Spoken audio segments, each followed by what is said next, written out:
안녕하세요. 요가 강사 민경수입니다. 오늘은 백밴드에 관련된 영상을 잠깐 설명을 드릴 거고, 요가적인 방식과 약간은 체조적인 방식을 조금은 섞어서 과연 어떤 게 맞는지, 그리고 제 생각은 어떤지에 대한 이야기를 잠깐 해볼 거예요. 아마 우스트라 같은 것들 연습들을 많이 하시잖아요. 여기에서 뒤로 넘어가는 동작들.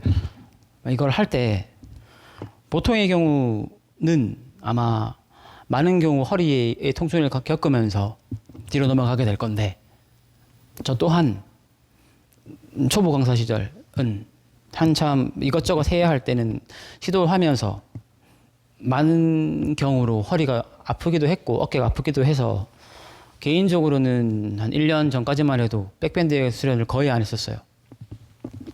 여기서 한번 생각을 좀 한번 해보죠. 일단 먼저 결과부터 말씀드리면, 제가 요즘 연습하고 있는 건 허벅지랑 엉덩이를 쓰는 연습을 하고 있는 거거든요. 일단은 갈비뼈 밑쪽, 하체, 코어만 보고 이 상태에서 닐링 익스텐션이라고 해서 뒤로 넘어갔다가 돌아오는 연습을 하고 있는데, 이 상태에서 허리에 꺾임 없이 허벅지랑 엉덩이의 힘, 배의 힘으로만 내 몸을 안정적으로 유지해 놓고 몸을 뒤로 기울일 수 있다. 첫 번째, 안정적이게 만들 수 있다 라고 가정을 한다라면, 두 번째, 이 상태에서 이제 가슴과 어깨를 여는 건 약간의 별개의 문제죠. 배 말고, 허리 말고, 여기에서 가슴을 들고 어깨를 열고는 별개의 동작으로 접근을 하면 되니까, 후굴 수련을 할 때 하체를 굉장히 안정적으로 가져갈 수 있으면 상체를 조금 더 자유롭게 쓸 수 있다가 제가 접근하는 방법이었고요. 이 상태에서 골반을 그대로 두고 척추부터 허리부터 움직이면서 넘어가는 게 아니라, 여기에서도 골반 포함해서 이렇게 넘어갈 수 있겠지만, 혹은 여기에서 골반, 허벅지 포함해서도 일단은 먼저 뒤로 넘길 수 있을 거다. 여기에서 뒤로.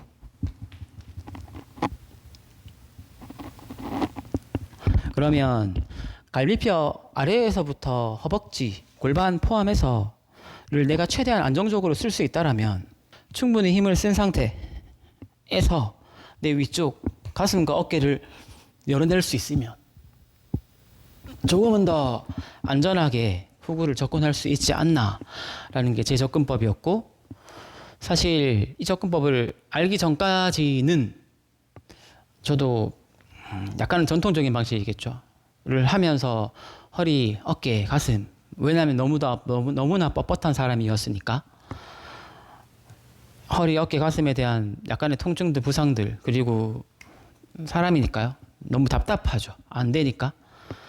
이런 것들을 어떻게 해결하지를 새로운 것들을 배우면서 찾아낸 접근법이 이 접근법이었고, 그러면 이 동작이 어떤 식으로 작용할 수 있냐를 약간 테스트해 보면, 자, 여기에서 와일드스윙 비슷한 동작을 한다라고 치면 바닥을 밀어서 어깨를 열어낼 수 있을 텐데, 이 상태에서 지금 제 하체, 배꼽 아래쪽 부분을 여기에 두고 어깨와 가슴을 열어낼 수도 있겠지만, 이 상태에서 무게중심을 조금 더 안정적으로 가져가려면 허벅지랑 무릎을 무게중심을 다리 쪽, 코어 쪽으로 조금 더 옮겨내면 손이 거의 들릴 수도 있을 거고요. 여기에서 어깨랑 가슴을 움직이는 게 생각보다는 조금 더 스트레스가 덜 간다.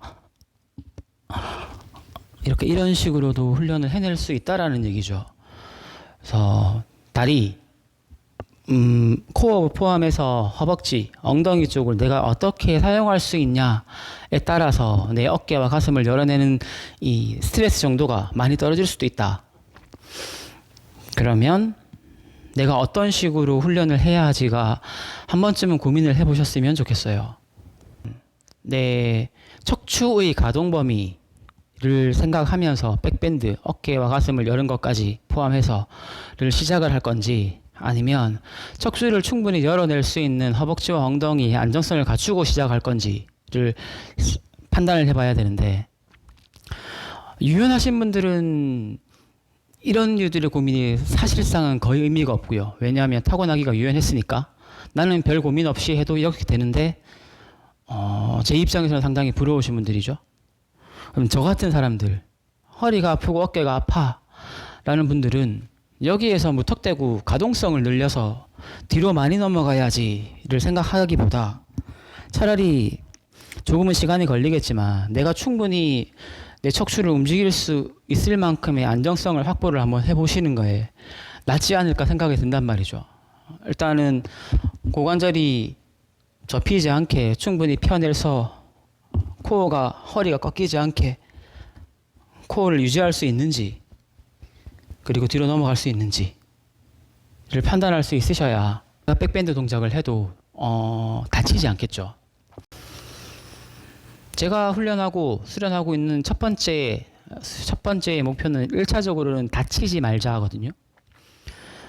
후굴 수련을 하기 시작을 해서 후굴 수련을 하다 보니 어느 날 허리가 아파서 한 일주일 정도, 2주일 정도 혹은 길게는 한 달 정도 수련을 못했다라고 치면 단순히 한 달을 수련을 못한 게 아니라 이 한 달 동안 수련을 했으면 조금씩 더 나아갈 수 있는 이 기간들 혹은 한 달 동안 쉬면서 조금씩은 더 몸을 못 쓰게 되니까 뒤로 몇 개월씩 뒤로 더 밀려버릴 수도 있고요. 이 동작이 계속 반복되다 보면 과연 이 허리가 정상적으로 계속 기능을 할지도 의문이고요. 그래서 제 입장은 최대한 일단 아프지 않게 운동을 해야 한다. 그러려면 어떻게 뭘 해야 하지를 생각하고 그래서 한 번쯤은 고민해 보셔야 돼요. 내가 과연 부상 없이 계속 이 수련을 해 나가려면 어떤 방법을 택해야 하지? 지금 하고 있는 이 방법이 과연 옳은 방법인가? 전통을 무시할 수는 없어요. 전통은 적어도 뭐 몇십 년, 백몇 년간 이어왔었을 거니까. 네. 거기에 발맞춰서 새로운 훈련법들, 새로운 기술들도 계속 나오고 있고요. 과연 이 새로운 것들과 전통을 얼마나 잘 믹스시켜서 내가 조금은 더 안전하고 조금은 더 효율적으로 나아갈 수 있는 방법이 뭔지를 판단해 보셔야 되고 이 판단은 제 경험상으로는 단순히 이론적만으로는 접근하기가 좀 힘들고요.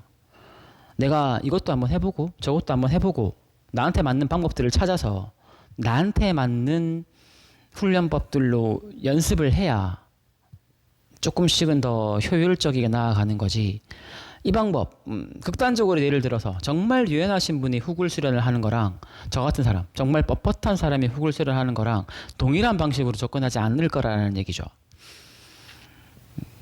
그래서 여튼 후굴 수련에서 어깨와 가슴 이런 걸 빼고 안정성에 대한 측면에서는 이런 동작들도 있다. 그래서 한 번쯤은 시도해 보셨으면 좋겠고 연습을 충분히 한번 해 보셨으면 좋겠고 그래서 허리가 아프지 않을 정도로도 운동을 할 수 있다는 걸 경험해 보시면 저랑 비슷한 느낌을 받을 수 있지 않을까 해서 영상을 찍어 봤고요. 아마 이 다음 영상은 다시 어깨랑 가슴에 대한 영상을 아마 찍을 것 같아요. 그래서 후굴도 조금씩 저도 연습을 하고 있다라는 걸 알려드리면서 주말 잘 보내시고 저희는 다음 시간에 뵙겠습니다. 감사합니다.